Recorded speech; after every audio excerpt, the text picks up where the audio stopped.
Some betrayals are loud, explosive, impossible to miss. Mine arrived in a whisper, buried under a smiling photo on Instagram. My daughter-in-law, Ava, thanked me publicly for making her dream trip possible, tagging my name under a picture-perfect breakfast in the Maldives. An hour later, my emergency savings account showed minus $44,132.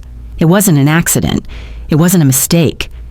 The transfer had my son Caleb's name on it, signed with a signature that looked like mine, but wasn't. They didn't ask. They didn't warn me. They just took, wrapped it in gratitude, and broadcast it to the world. And that morning, sitting at my kitchen table with my late husband's cracked teacup in my hands, I realized something I'd never dared to think before. The people I loved most had turned my lifetime of sacrifice into their permission to steal.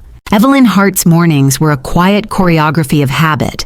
The kettle clicked on, 2 scoops of coffee grounds slid into the filter, and the digital thermometer blinked its steady climb toward 198 degrees. The rhythm was so ingrained it could have happened in her sleep, and sometimes it felt like it did. After 30 years with the Federal Aviation Administration, precision had seeped into her bones. She moved through the kitchen like a pilot through pre-flight checks, every step deliberate, every surface tidy. From the small balcony off her kitchen, she could see the runways at SeaTac. Jets lined up in the pale dawn, lifting into low Pacific clouds with the kind of inevitability she used to believe applied to family. Predictable, steady, safe. She had built her life on that belief, built it from the ground up after Robert died, when Caleb was just starting his first job out of college. She remembered telling herself that if she kept giving, time, patience, whatever savings she could spare, he would grow into the kind of man who'd never forget where he came from.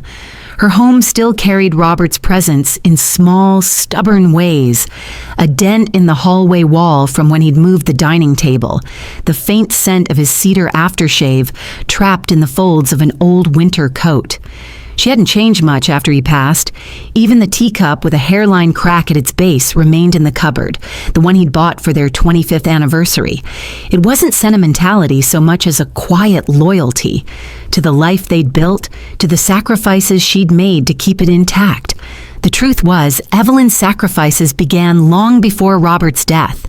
In their early years, she'd turned down a management promotion because it would have meant moving to a different state, away from her aging parents who needed care.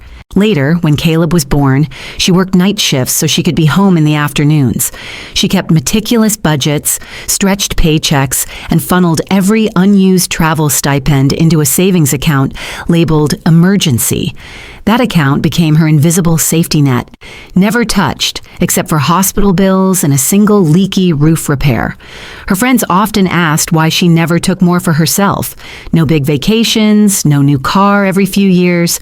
She would smile and say she was saving for a rainy day, but privately she thought of it as saving for Caleb's security.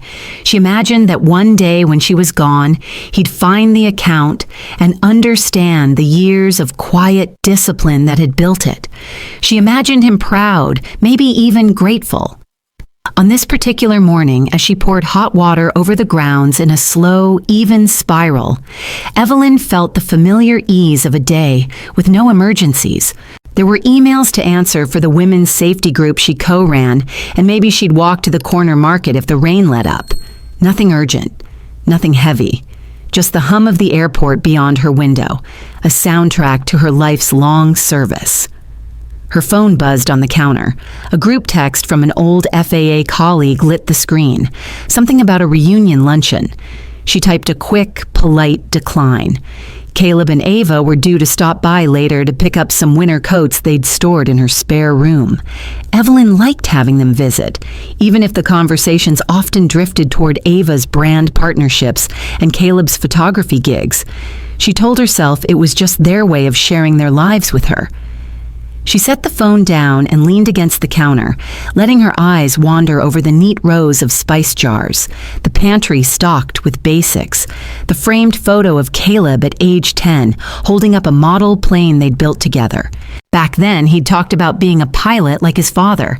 He'd even asked Evelyn to show him the checklist she used at work, fascinated by the order and precision. She remembered thinking, he has Robert's focus. He'll do well. The doorbell rang once, sharp and familiar. Evelyn smiled, already picturing Caleb in his worn leather jacket and Ava with her ever-present phone in hand. She opened the door to find them on the landing, both smiling, both talking over each other about the trip they were planning. Ava's eyes sparkled as she mentioned something about the Maldives, but Evelyn didn't catch the full detail over the sound of rain beginning to patter against the awning. She ushered them inside, took their coats, and offered tea. As they settled in, Ava scrolled through her phone to show Evelyn a set of photos from a recent brand shoot, perfectly lit, carefully arranged, each image designed for maximum online admiration. Evelyn listened, nodding in the right places, and told herself it was enough just to be included. After they left with the coats, the apartment felt a little too quiet, as if the air had shifted. Evelyn rinsed the teacup in the sink, placed it back on the shelf, and glanced at the balcony where the fog was beginning to lift from the runways. A plane roared overhead, its path precise, its destination certain. She had lived her life by those same principles: steady climb, clear route, safe landing. What she didn't know as she stood there watching the sky was that her own flight path was about to change. And unlike the aircraft she'd monitored for decades, there would be no control tower guiding her through the turbulence ahead. After Robert's funeral, the house had felt too big for Evelyn. The rooms echoed differently without his voice, and she found herself leaving the television on at night just to fill the air. Caleb had been attentive then, calling every evening, showing up with groceries, making sure she wasn't overwhelmed by the paperwork. She had let him sit beside her at the dining table, stacks of bank statements and insurance forms spread between them, his handwriting neat as he filled in details she dictated. It was Caleb who suggested streamlining her accounts.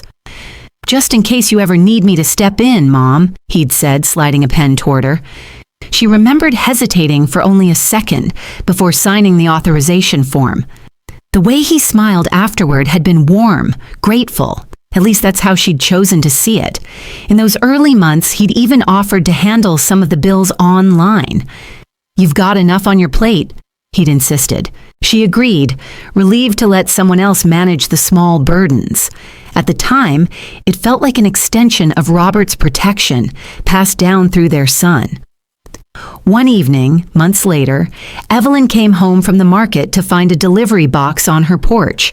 Inside was a top-of-the-line camera lens, the kind Caleb had once called his someday purchase. When she asked him about it, he laughed. "Don't worry, Mom. Got a great deal. Paid for it myself." She believed him. She wanted to.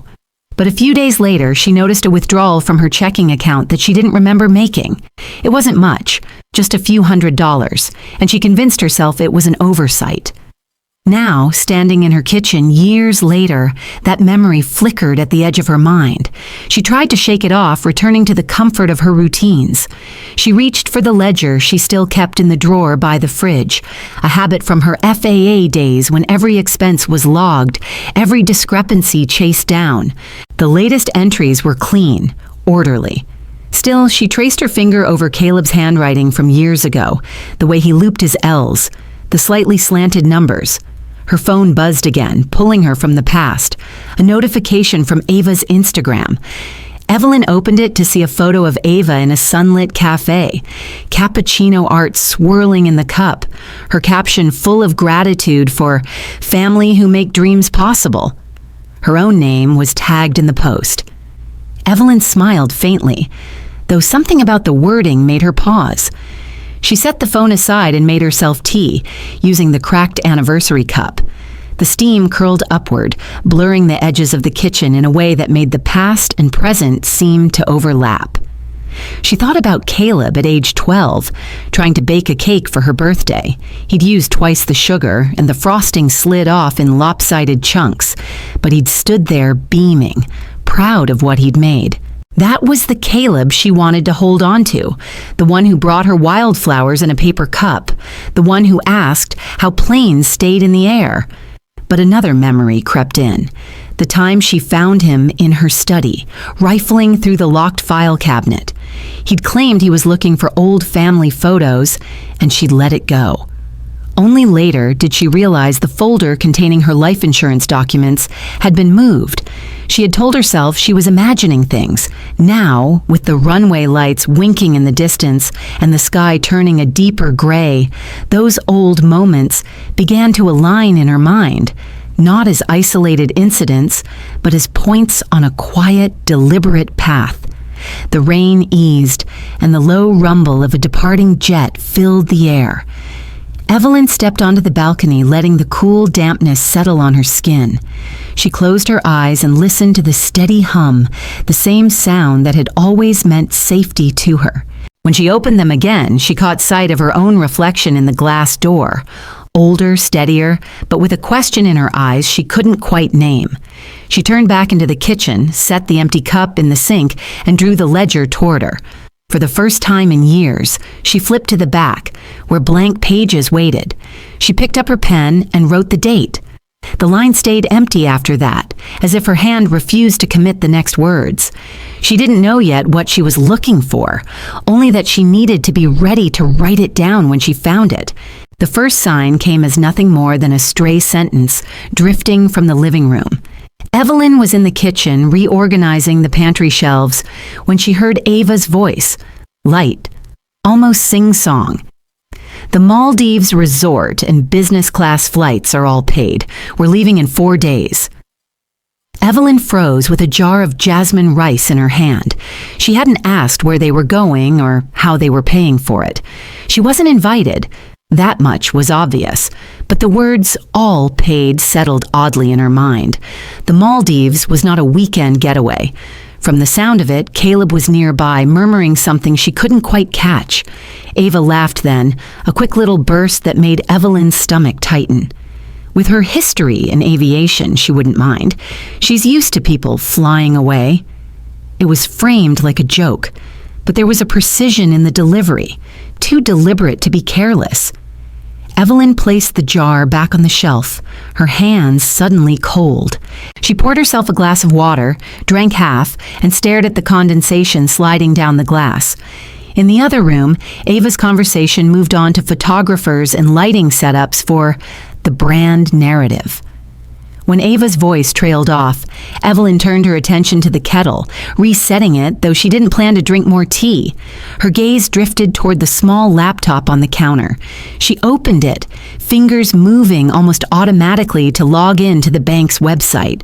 She hadn't checked the emergency account in weeks. There was never a reason to. The page loaded slowly, painfully so it seemed, and then the numbers stared back at her. Balance.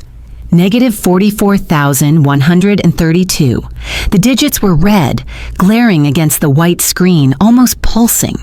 For a moment, Evelyn didn't feel shock so much as stillness, the kind that follows a sudden loss of cabin pressure.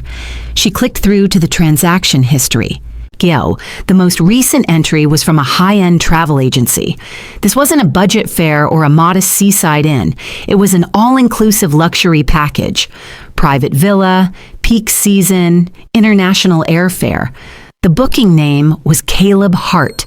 Payment method, direct bank transfer from her account. Evelyn's breath thinned. Caleb had access. That much she'd always known. After Robert's death, she'd let him link his name to the account for emergencies.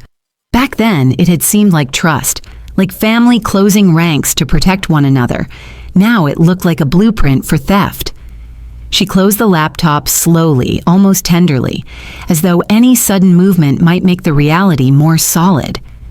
She glanced toward the living room. Ava was still on the phone, her laughter spilling into the air like champagne poured too quickly. Evelyn retreated to the balcony, sliding the door shut behind her. The air outside was crisp, the hum of turbines in the distance oddly soothing.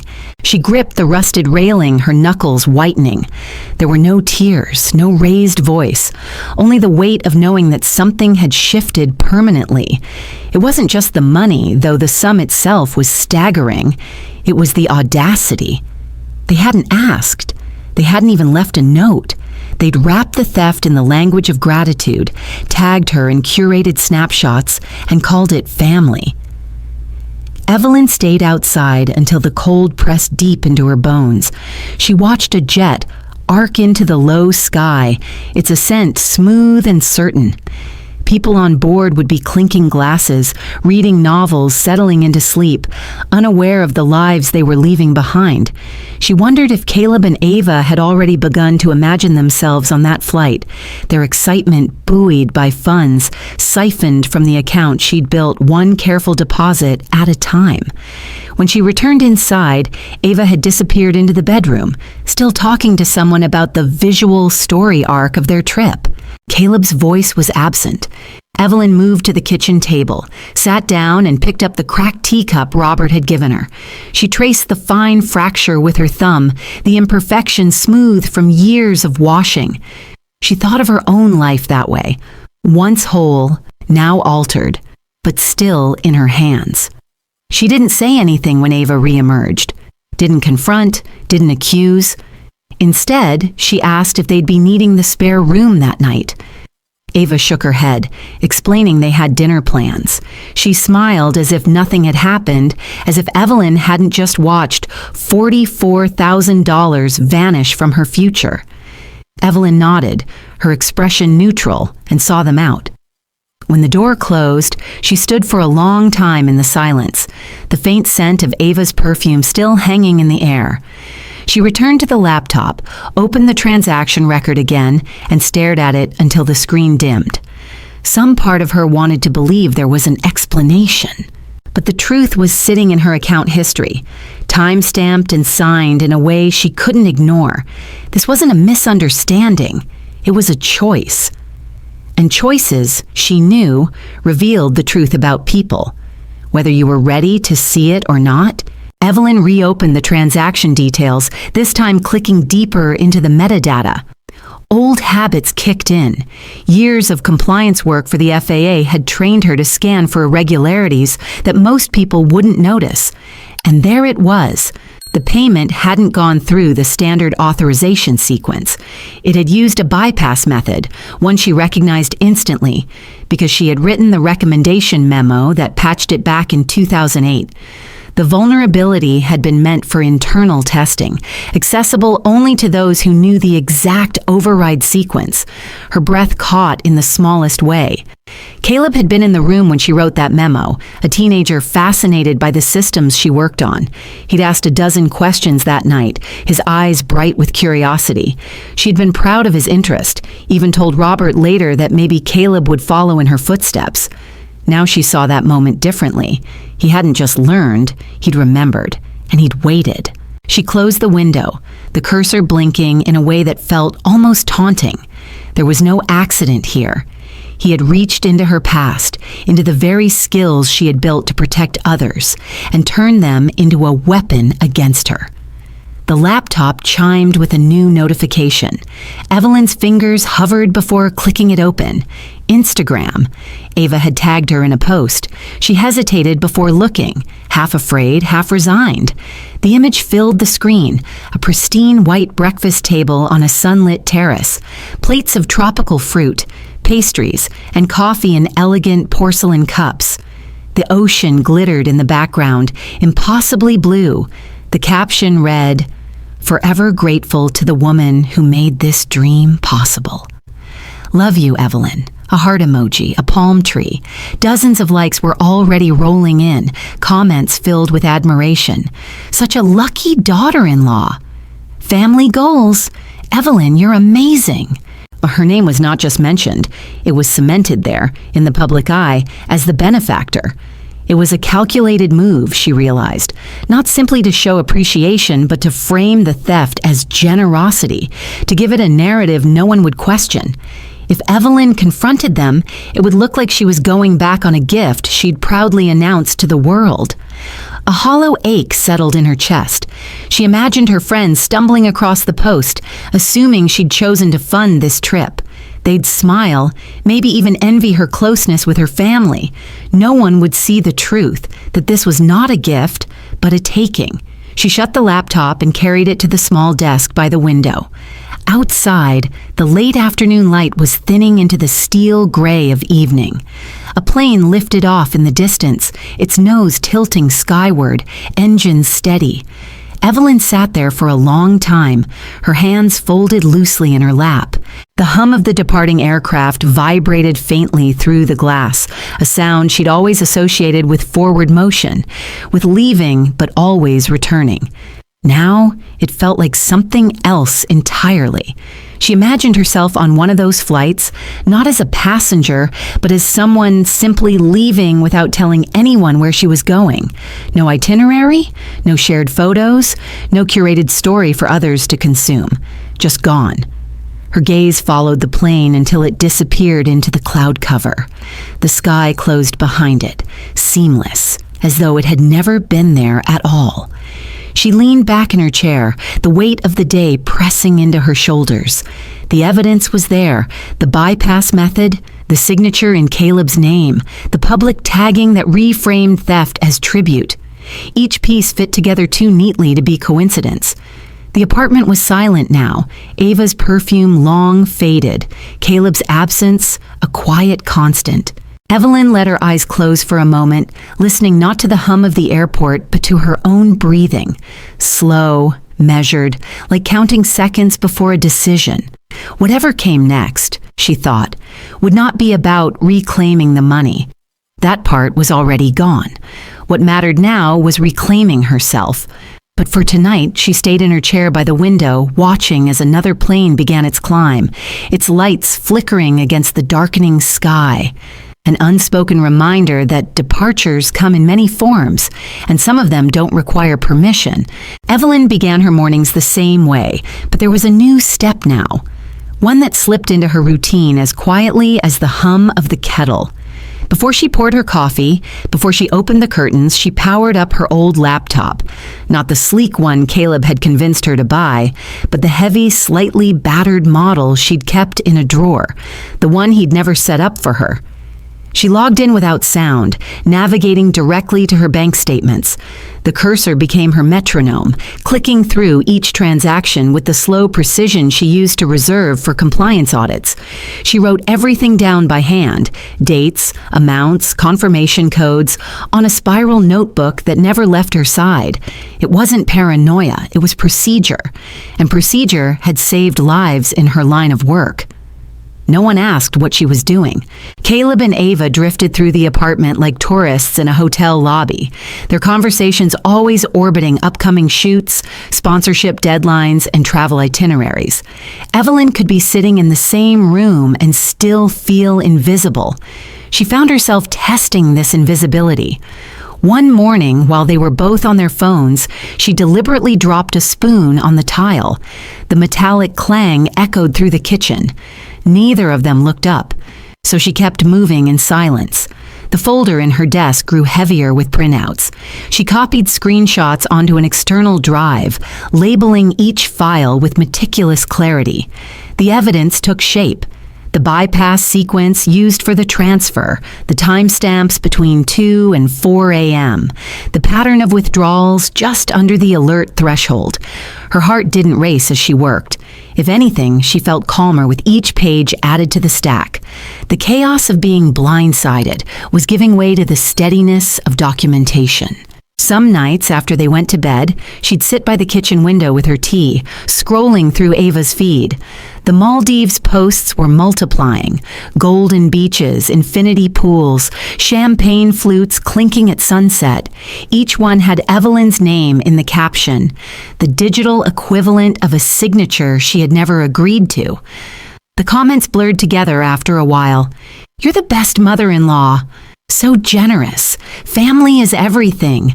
She wondered if any of those people had ever been thanked for something they didn't give. Outside the window, the airport lights blinked in their patient rhythm. Evelyn had always loved that view, the constancy of it. Lately, it felt like a reminder that movement didn't always mean progress. Some flights circled for hours before they could land. Days passed this way. The apartment became a set of parallel lives. Theirs loud and curated for strangers, hers quiet and precise, lived in the spaces between. She cooked meals no one sat down for, folded laundry that stayed on the couch until she put it away herself. Once Ava asked her to pose for a quick photo holding a coffee mug. Just for a lifestyle post, she'd said, arranging the shot so that Evelyn's face was partly cropped out. The mug was in focus, not her. When the photo went live, the caption read, "Morning coffee courtesy of my favorite supporter."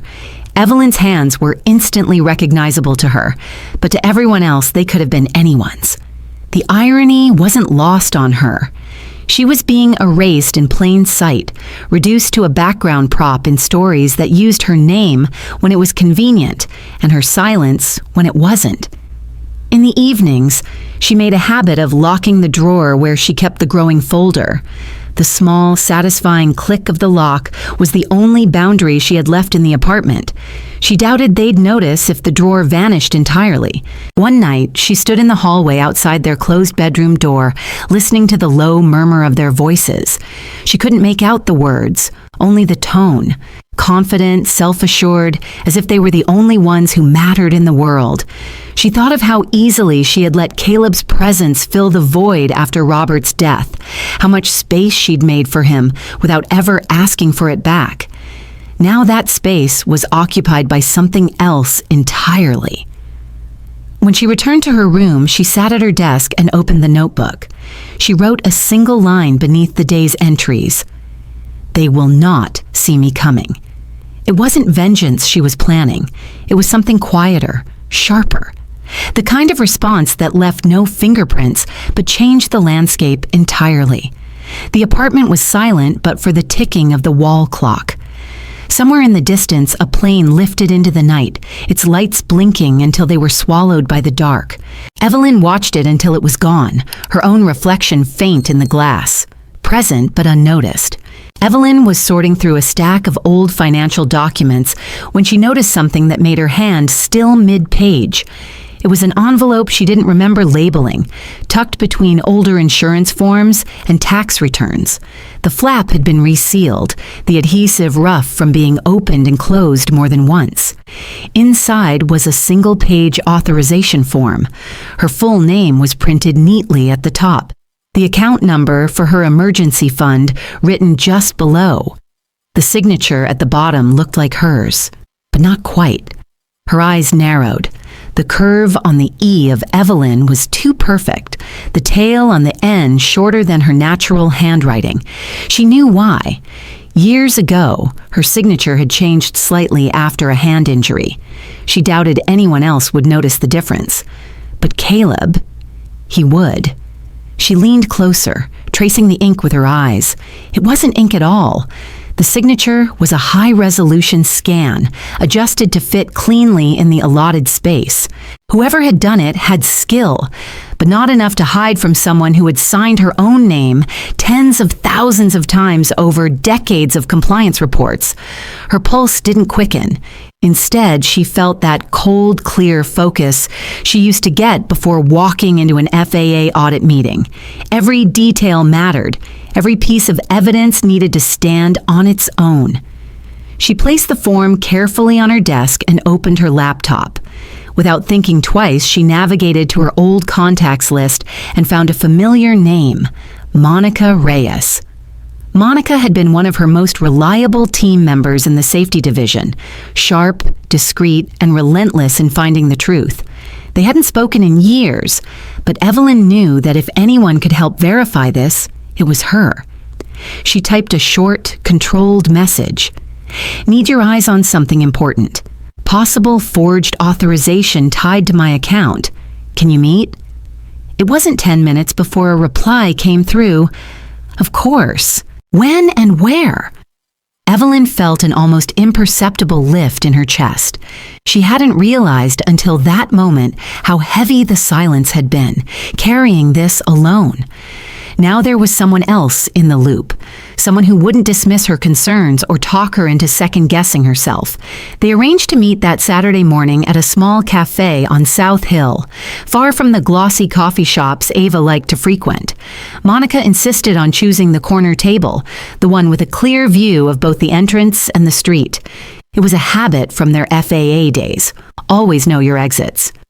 As Evelyn pictured the upcoming meeting, she imagined the relief of sliding the form across the table, watching Monica's practiced eyes scan each line, waiting for the moment she'd confirm what Evelyn already knew.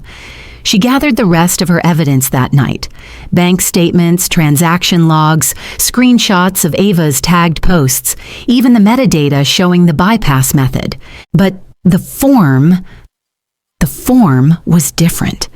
It wasn't just a sign of unauthorized access, it was proof of deliberate deception, and it was Caleb's hand behind it. She allowed herself to feel it for exactly one breath, the ache of that knowledge, before closing the folder. This was no longer just about recovering what was taken. It was about confronting the reality of who he had chosen to become. In the kitchen, the kettle clicked off. She poured the water over a fresh tea bag, letting the steam rise. For the first time in weeks, the air didn't feel entirely suffocating. The meeting with Monica was set. There would be another set of eyes, another mind piecing the puzzle together. She carried the tea to her desk and sat down, looking once more at the forged signature. Even in its false perfection, it was still her name. That, she decided, would not be the last word on this matter. Outside, the airport lights shimmered in the distance. A plane roared upward into the night sky, its ascent sharp and determined. Evelyn followed it with her gaze until it vanished into the clouds. For the first time in weeks, she didn't see departure as loss. She saw it as a choice. The cafe smelled faintly of roasted beans and rain-soaked pavement when Evelyn arrived. Monica was already there, seated in the far corner with her back to the wall, a habit Evelyn recognized immediately. The years had added a few silver strands to Monica's hair, but her eyes were as sharp and assessing as ever. Evelyn slid into the seat across from her without ceremony, placing a sealed manila envelope on the table. Monica didn't waste time on small talk. She pulled out the document, scanning each page once, then again, her brow tightening as she reached the authorization form. "This was deliberate," Monica said quietly, tapping the lower right corner. "The signature's scanned, not original, and the sequence code? It shows remote submission. No way this was done accidentally." Evelyn nodded. She didn't need the confirmation. She'd known in her bones the moment she saw it, but hearing it from someone she trusted carried a different weight. "This could qualify as financial fraud," Monica continued, lowering her voice, "especially given the use of your account without consent, and with the digital bypass method, that's very specific. Whoever did this understood exactly how to avoid detection." They both knew who whoever was. The name didn't need to be spoken.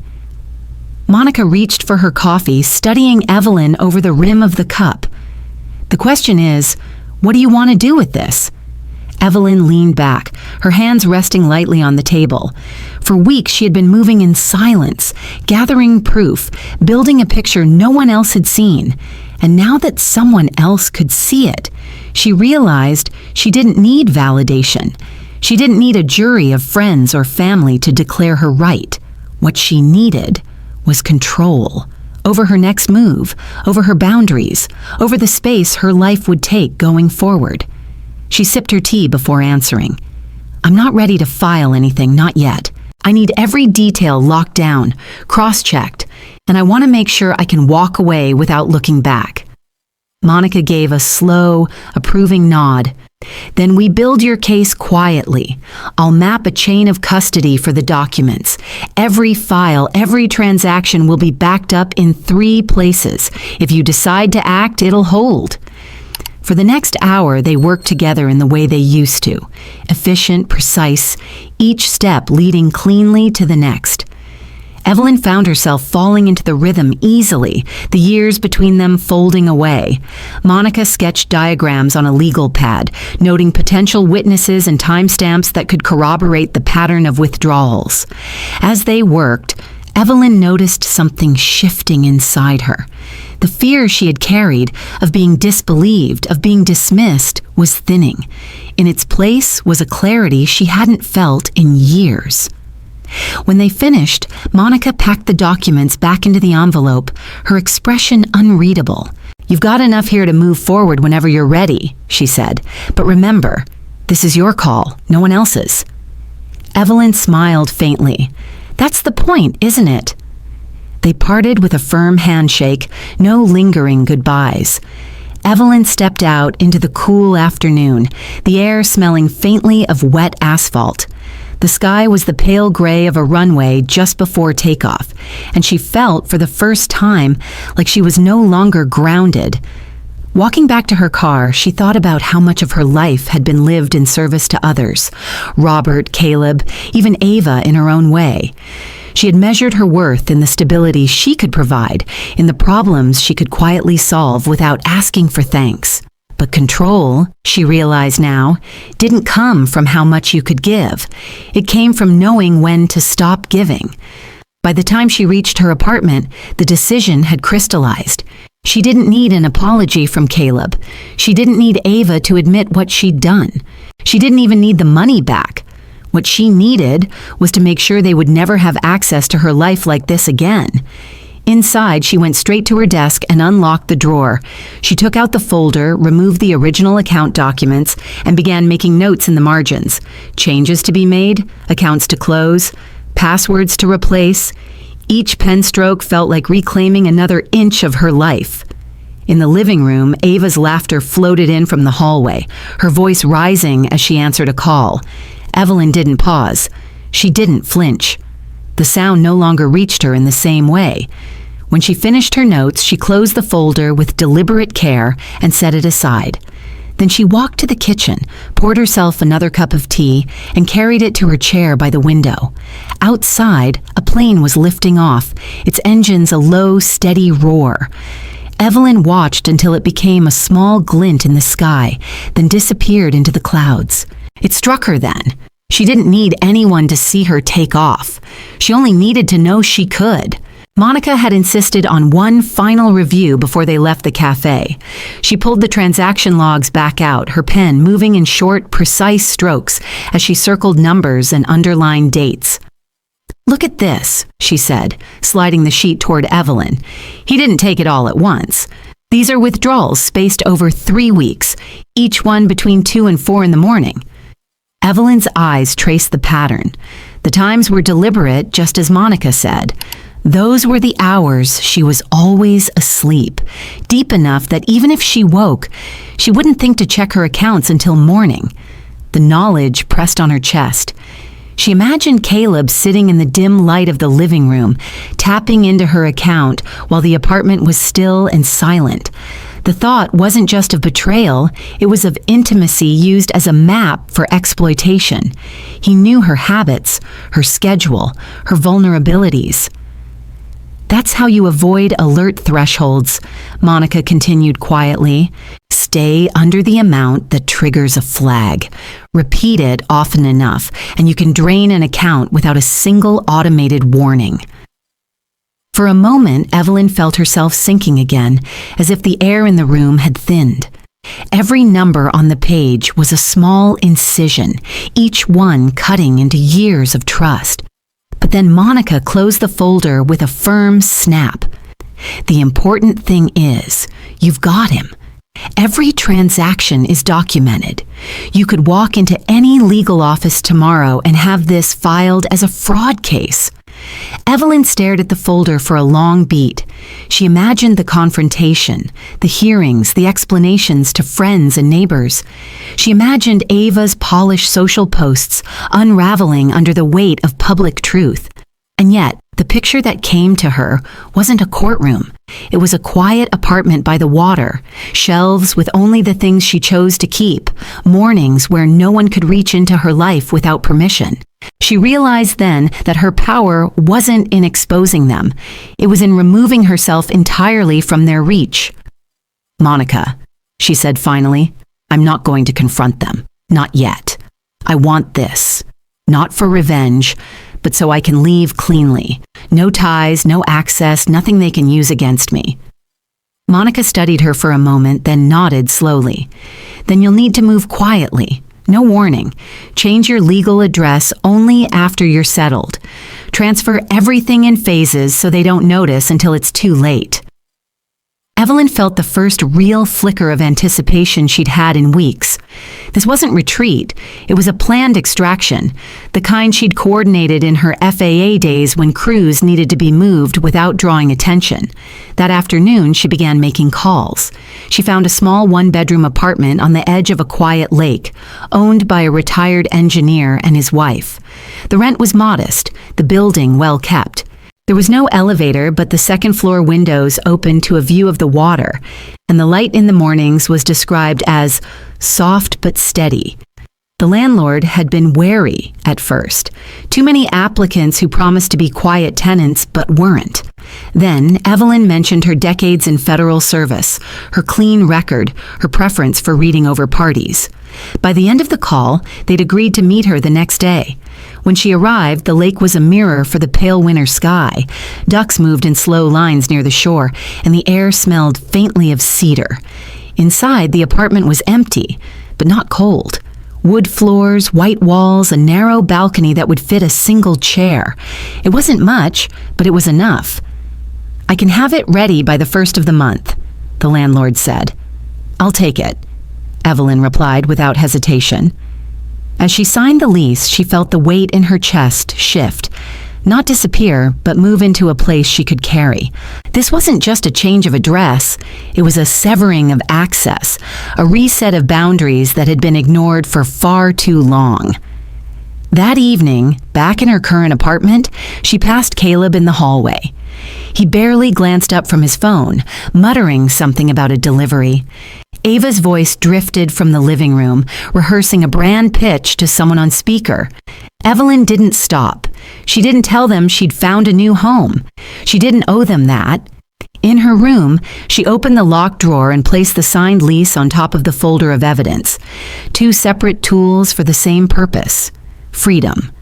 She sat at her desk, the winter dusk settling outside her window, and pictured the lake apartment again. The quiet mornings, the clean slate. It wasn't a fantasy anymore. It was waiting for her. Evelyn began the process the way she did everything else now, quietly, without disturbance. There was no single moving day marked on a calendar, no box-filled hallway to alert Caleb or Ava. Instead, it was a series of small withdrawals, each one deliberate, each one unnoticed. The first items to go were the irreplaceable things: Robert's old flight jacket, worn soft at the elbows, the bone china tea set with a hairline crack in one cup, her spiral notebooks filled with decades of meticulous handwriting. She wrapped them in old towels and carried them to the car in a plain canvas tote, no more conspicuous than a grocery run. Each trip to the lake apartment felt like stepping into another life. She would unlock the door, breathe in the faint scent of cedar and fresh paint, and place her things exactly where she wanted them. The bookshelf near the window filled slowly with only the books she still loved, not the ones she kept out of obligation. The kitchen drawers stayed uncluttered, only the utensils she used, not the duplicates she'd been storing for years, just in case. By the third trip, she realized she was curating her life as much as moving it. Every object she touched came with a question. Do I want to see this every day? More often than not, the answer was no. Back at the old apartment, she became practiced at moving through the shared spaces without drawing attention. If Ava was filming in the kitchen, Evelyn took the long way around. If Caleb was on a call in the living room, she waited until the conversation ended before crossing through. The less they noticed her patterns, the safer her plan remained. One afternoon, she found herself standing in front of a closet she hadn't opened in years. Inside were layers of her past life, boxes of airline memorabilia, framed commendations from FAA inspections, even Robert's briefcase still holding a pen and a folded newspaper from the week before he died. She touched each item, remembering the weight it carried then versus the weight it carried now. Some things she packed for the new apartment. Others she left where they were, knowing they belonged to a chapter she no longer needed to reread. By the end of the week, the lake apartment had begun to feel like hers in more than name. The tea kettle was in its place on the counter, the bed made with the quilt her mother had sewn decades ago, the balcony chair angled to catch the morning light. She even bought a small rosemary plant for the windowsill, something living to mark the start of this quieter life. Still, she didn't rush the transition. She knew better than to underestimate Caleb's awareness when it came to changes in his environment. The trick was to move so gradually that by the time he noticed, there would be nothing left to undo.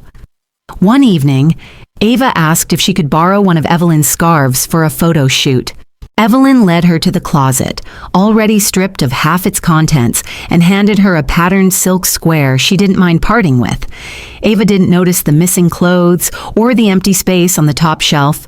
She was too busy holding the scarf up to the light, calculating its aesthetic value.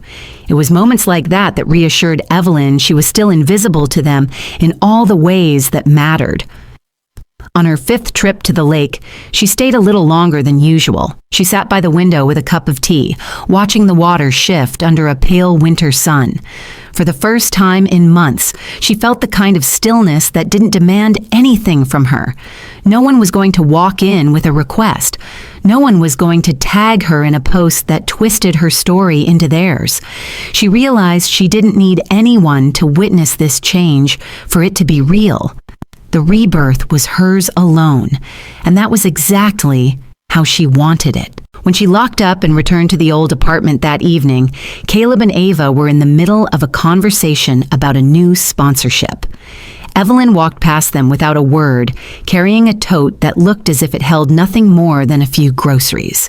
In truth, it contained the last of her FAA files, the ones with her name on every page. By the time she set them down in the lake apartment the next morning, the space felt different. Not fuller exactly, but more complete.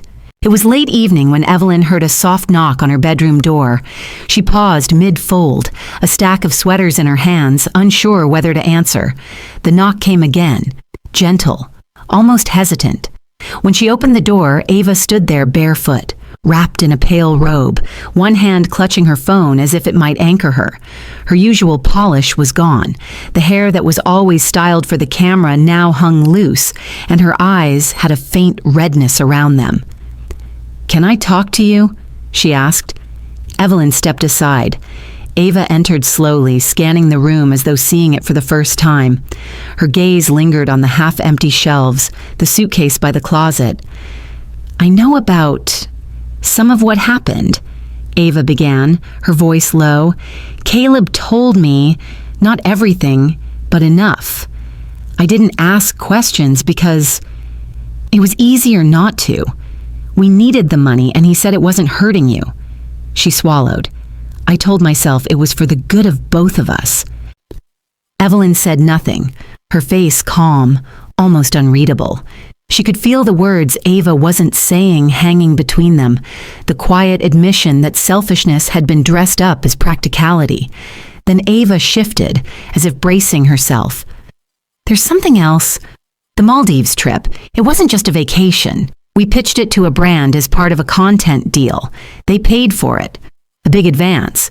The payment hit our account 2 days ago." The air in the room seemed to cool. Evelyn realized Ava had held this detail back deliberately, letting her believe the trip was a financial drain instead of a business investment they'd already profited from. "And you kept that to yourselves," Evelyn said, her voice even. Ava nodded once, the faintest flicker of shame crossing her face. "I thought maybe if I told you now it could, I don't know, make it better. We could give you some of the money." "No," Evelyn cut in, her tone firm but without heat. This isn't about money, Ava. It never was. You can't buy back trust, and you can't undo what's been done with a transfer of funds.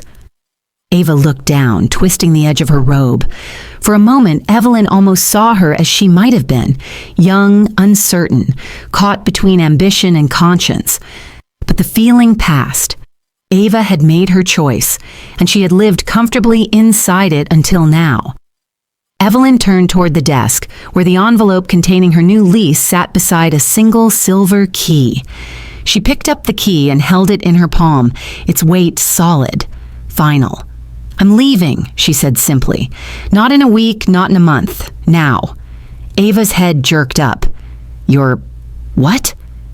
"I've already moved most of my things. The rest I can carry tonight.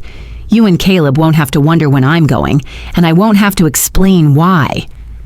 Ava opened her mouth as if to argue, then closed it again. There was nothing to contest, not without admitting she'd known enough all along to stop it and hadn't. Evelyn crossed the room, set the key down on the dresser where Ava couldn't miss it, and picked up her bag. She didn't slam the suitcase shut or rush her movements. Everything was measured, precise, the way she'd always handled herself in moments that mattered. "I don't need your apologies," she said, pausing in the doorway, "and I certainly don't need your money. What I need is my peace, and I'm taking it with me." She stepped into the hallway, her shoes soundless on the worn carpet. Ava didn't follow. The front door was lighter than she expected as she pulled it open.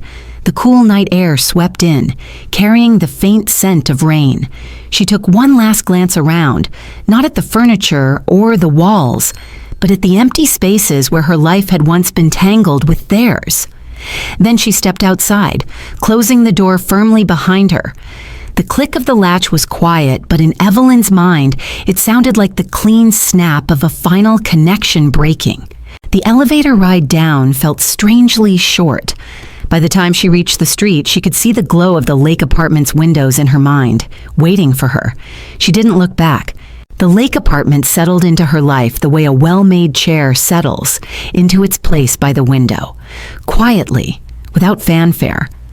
Mornings began with the soft gurgle of the kettle, steam curling in the pale light as Evelyn spooned loose tea into her favorite mug.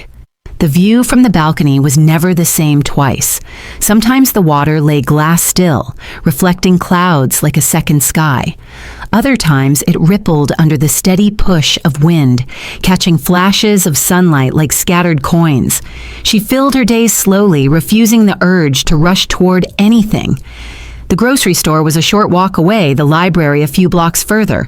She found comfort in the rhythm of familiar faces, a cashier who remembered she preferred paper bags, the librarian who always slipped a book recommendation into her returns pile. It was at the library where she first noticed the flyer pinned to the community board, Skills Exchange, Seniors Teaching Seniors. The text was printed simply, no glossy photos, no flashy colors. Beneath it was a short description, peer-led sessions on budgeting, technology, and navigating everyday challenges. At the bottom, a phone number and the name Marion. That evening, after placing her groceries on the counter, Evelyn sat at the kitchen table and dialed the number. A woman's voice answered, warm but a little cautious, as if used to wrong numbers. "I saw your flyer at the library," Evelyn said. "I used to work in compliance for the FAA. I'm not sure if that counts as a useful skill here." There was a brief pause, then a soft laugh. "I'd say that makes you a rare gem. We meet twice a month in the annex. Next one's this Thursday." On Thursday afternoon, Evelyn walked into the annex to find a round table surrounded by 5 women and 1 man who looked up as she entered. They greeted her without hesitation, as if she were a missing piece they'd been expecting. Introductions were brief. Will, who used to teach shop class, Darlene, a retired nurse, Alma, who still baked for the church despite arthritis in her hands. They spoke about Medicare paperwork, confusing online banking portals, and the way some children pushed too quickly for power of attorney. When it was Evelyn's turn, she didn't tell them everything. She spoke instead about the importance of keeping financial accounts secure, about recognizing small signs of unauthorized access. She kept her tone steady, focusing on the practical, but her hands still tightened slightly around her mug as she talked about people who love you not always being the ones who protect you. No one interrupted. No one minimized. When she finished, Alma nodded and said quietly, "You kept your dignity. That's no small thing." In the weeks that followed, Evelyn became a regular. She brought printouts of sample account statements to show how to spot unusual activity.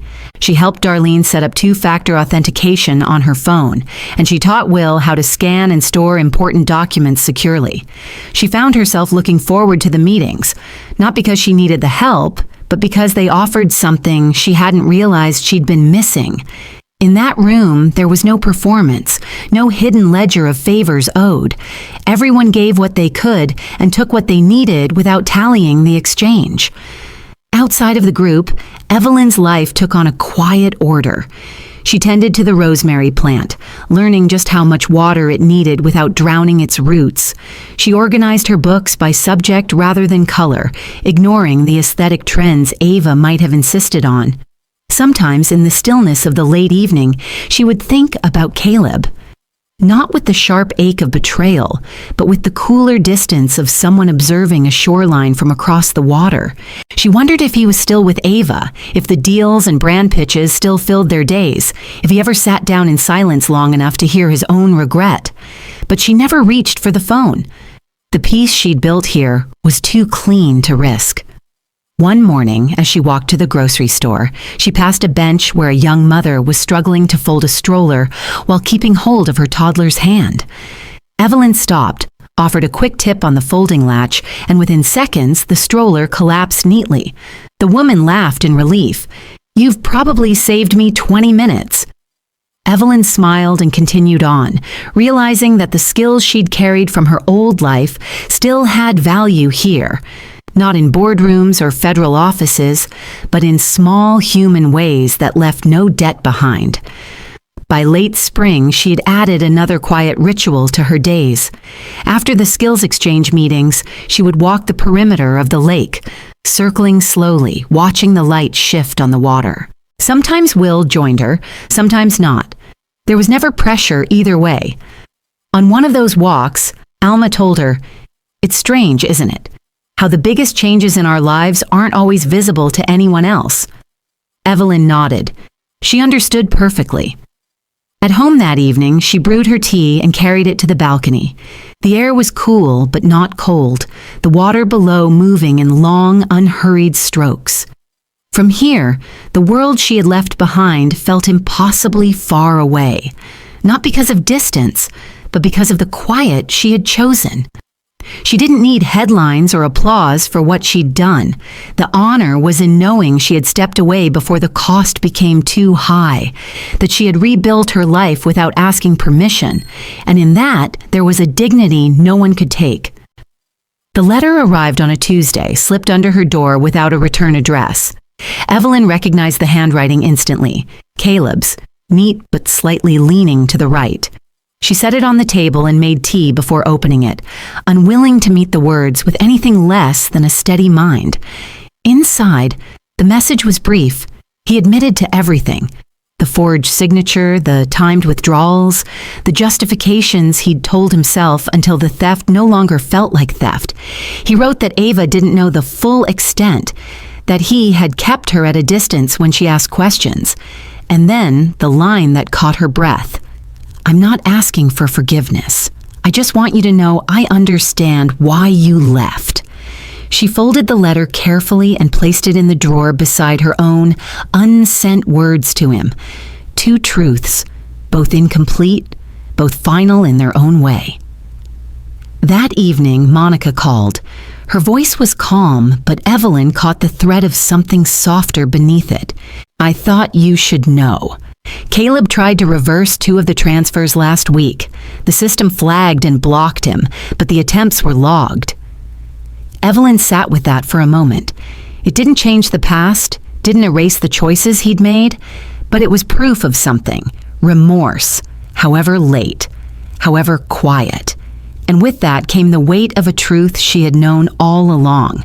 The bond between mother and child doesn't vanish, but it can be damaged beyond return. She felt the ache of it, a hollow where trust had once been, and let it settle without trying to fill it. Weeks later, the community group invited her to speak at a public seminar. The topic, financial boundaries between parents and adult children. She considered declining, wary of turning her life into a lesson, but in the end she agreed, because the lesson wasn't just hers. The library annex was warm with the hum of conversation when she arrived. A dozen faces turned toward her as she stepped to the small podium. She began with practical advice. Keep accounts separate. Document every transaction. Never sign without reading twice. But as she spoke, the pages of her notes began to feel unnecessary. She set them aside and spoke from memory instead, her voice steady. She told them about how love could blur into permission, how generosity without limits could invite harm, and how walking away wasn't always about anger. It could be about choosing peace before you lost yourself entirely. When she finished, a woman in the second row wiped her eyes. "You kept your dignity," she said softly. "That's no small thing." Evelyn nodded, the words settling into her like a warm coat on a cold morning. She didn't need applause or recognition. This, being able to stand here, whole and unbowed, was the only vindication she required. That night she walked home along the lake path, the water dark and still under the winter sky. The lights of her apartment glowed faintly ahead, a quiet beacon. Inside, the rosemary plant waited on the windowsill, its leaves catching the last trace of daylight. She poured a cup of tea, stepped onto the balcony, and listened to the water move against the shore. The world she'd left behind felt distant now, not erased, but no longer sharp enough to wound. Some victories, she thought, don't need to be declared. They live in the silence you've chosen, in the boundaries you've rebuilt, in the steady rhythm of a life you no longer have to defend. And in that silence, Evelyn stood, watching the lake breathe under the night sky, knowing she had already won.